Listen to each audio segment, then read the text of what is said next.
I don't much care for this time of year.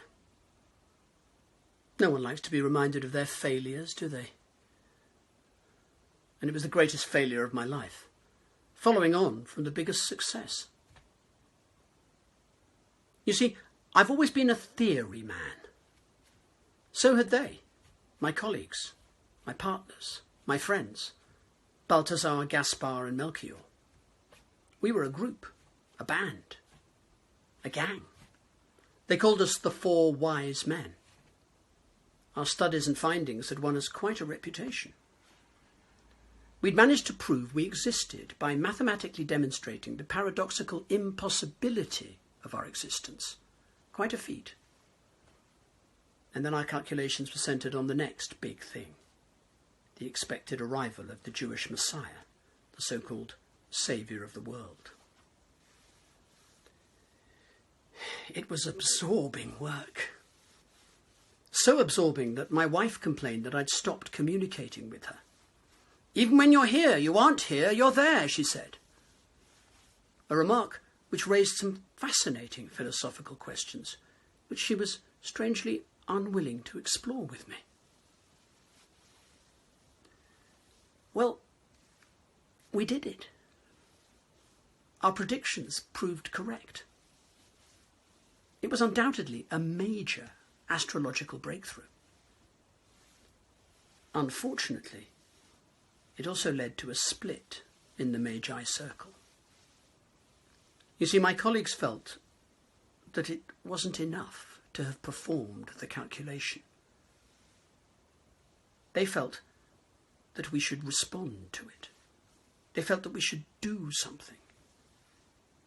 They thought that we should go and find the child. Well, I thought this was unwise for several reasons. Firstly, it meant travelling a vast distance at a particularly busy time of year. It meant leaving our homes and families for a very long period. It meant neglecting our studies for possibly years. It also meant travelling through some areas of great danger. And the expense, not just the travelling expenses, but the expenses for the gifts. I mean, what could possibly be a suitable gift for the Saviour of the world? What could someone like me possibly give to him? Well, I thought that this perhaps opened up a whole new area of debate, but they wouldn't hear of it. They wouldn't even write a preliminary thesis about it. No, they said, no, we have to go now. Now is the time. Well, that made me angry. I definitely wasn't going after that. It went against the grain. I said, well, why must I go now? What possible difference would it make to him? What possible difference would my going make to him? They said, it's not about making a difference to him.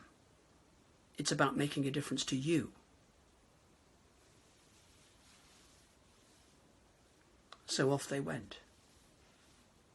And I stayed behind and delivered a series of lectures on the ethics of non-being in an abstract universe.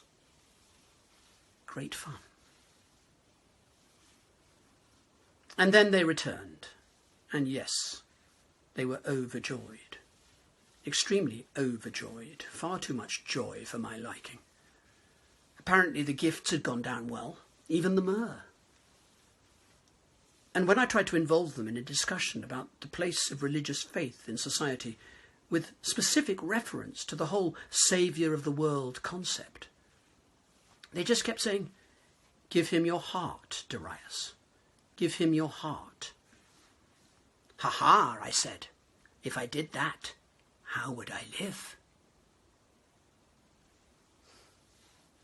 Yes, I had all the answers. I had all the right answers. But they were wrong. Perhaps that should be the title of my next lecture. When all the right answers are wrong. I said I failed. I need to clarify that. It wasn't a failure of reason. It was a failure of nerve.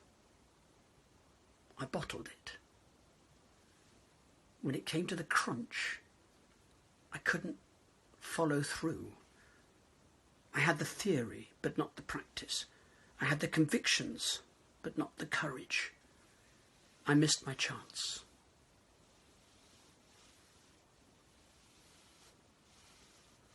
Give him your heart.